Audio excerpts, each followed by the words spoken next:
अस्सलाम वालेकुम स्टूडेंट्स, कैसे हैं आप लोग। आज की इस वीडियो में डिस्टेंस और डिस्प्लेसमेंट को डिस्कस करते हैं। डिस्टेंस और डिस्प्लेसमेंट की कुछ अहम बातों को डिस्कस करते हैं। डेफिनेशन हम ऑलरेडी ये वीडियोस में डिस्कस कर चुके हैं। अब डिस्टेंस और डिस्प्लेसमेंट का आपस में क्या रिलेशन है देखें। अब आपको डिस्प्लेसमेंट के मैग्नीट्यूड के बारे में यहाँ पर कुछ दो पॉइंट्स जो है वो इम्पोर्टेंट्स नज़र आ रहे हैं लिखे हुए, और इन्हीं को हम एग्जांपल्स के ज़रिए भी समझते हैं। मैग्नीट्यूड की बात करते हैं डिस्प्लेसमेंट की। The magnitude of displacement can be equal to the path length traversed by an object distance.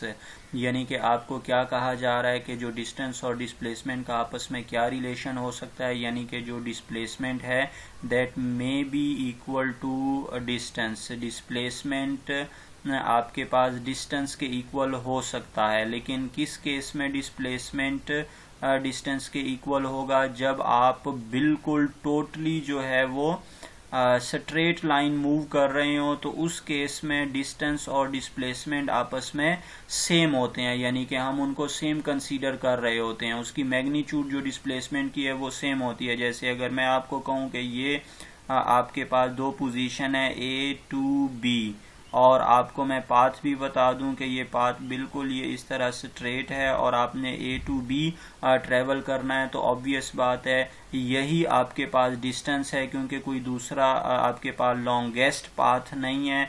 तो अगर लेट्स से मैं आपको कहूँ कि यहाँ से यूं आपके पास ये भी पाथ है, तो अब ये जो आपके पास लॉन्गेस्ट लेंथ है इसको आपने डिस्टेंस कहना है, और ये जो आपके पास शॉर्टेस्ट है ये डिस्प्लेसमेंट हो जाएगा। लेकिन चूंकि आपको मैंने दूसरी ऑप्शन नहीं दी, जस्ट आपसे कहा कि A to B there is a straight path, एक स्ट्रेट पाथ है, स्ट्रेट लाइन पाथ है या स्ट्रेट लाइन मोशन है, तो स्ट्रेट लाइन मोशन में हमेशा डिस्प्लेसमेंट और जो डिस्टेंस है उसकी मैग्नीट्यूड हमारे पास क्या होती है? इक्वल होती है। तो मतलब डिस्टेंस और डिस्प्लेसमेंट की मैग्नीट्यूड आपस में इक्वल हो सकती है, लेकिन किस केस में? जब आपके पास स्ट्रेट लाइन मोशन हो। स्ट्रेट लाइन मोशन के केस में magnitude of displacement is equal to the magnitude or the length of the distance.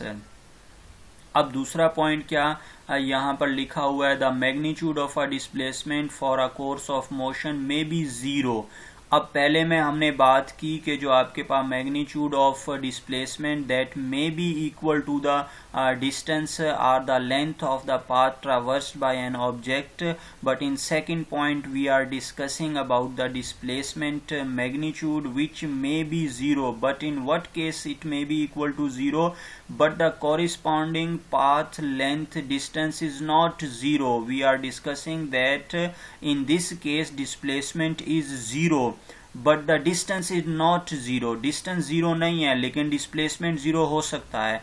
अब ये किस तरह के केसेस में हो सकता है? Same starting and ending points, यानी कि इस तरह की मोशन हो जिसमें स्टार्टिंग और एंडिंग पॉइंट आपके पास सेम हो। अब स्टूडेंट्स आप इमेजिन कर सकते हैं कि स्टार्टिंग और एंडिंग पॉइंट कब सेम हो सकते हैं? जब आपकी सर्कुलर मोशन हो, यानी कि आप एक सर्कल में मूव कर रहे हो। लेट्स से अगर मैं आपको ये सर्कल बना के दूं, तो लेट्स से यही A है और यही B है, यहीं से शुरू हुए और यहीं पे हम आके ख़त्म हो गए। तो इससे मुराद क्या है कि अब इस पाथ की लेंथ तो है, डिस्टेंस मौजूद है, लेकिन हमारे पास जो डिस्प्लेसमेंट है, क्योंकि हमने कोई भी डिस्टेंस यहाँ पर कवर नहीं किया है, डिस्प्लेसमेंट ज़ीरो है।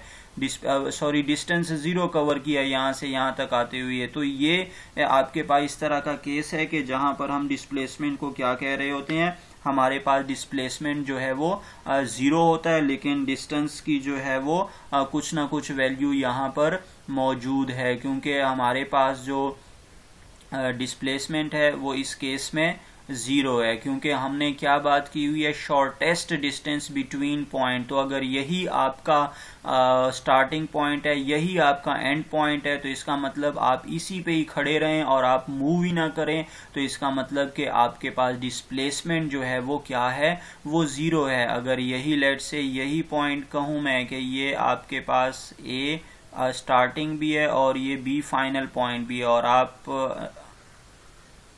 आपने मूव करना है इधर ही पॉइंट। तो अगर आपको मैं कहूं कि मूव करके इधर ही पॉइंट आ जाएं, आप कहें जी मुझे मूव ही नहीं करना, मैं ऑलरेडी इधर खड़ा हूं, तो इसका मतलब कि आपने कोई भी डिस्प्लेसमेंट कवर नहीं किया है। लेकिन अगर आपको मैं कहूं कि इस पाथ के थ्रू आप ट्रेवल करें, अगर ट्रेवल करके यहाँ आ भी जाएंगे लेकिन फिर भी उसी इनिशियल पॉइंट पर आएंगे, तो फिजिकली आपने अपनी पोजीशन को चेंज नहीं किया है। वही पॉइंट जहां पर आप खड़े थे वहीं पर आकर रुक गए, वही इनिशियल पॉइंट को ही आपने फाइनल पॉइंट के तौर पर भी गेन कर लिया है। तो इसका मतलब आपने डिस्टेंस तो कवर किया है पर डिस्प्लेसमेंट आपने कवर नहीं किया है, क्योंकि डिस्प्लेसमेंट हमेशा दो पोजीशन डिफरेंट पोजीशन के दरमियान में हुआ करती है, सेम पोजीशन के दरमियान में या सेम पॉइंट्स के दरमियान में नहीं हो सकता डिस्प्लेसमेंट। तो डिस्प्लेसमेंट के हवाले से हमने ये दो बहुत ही इंपॉर्टेंट पॉइंट यहाँ पर डिस्कस किए।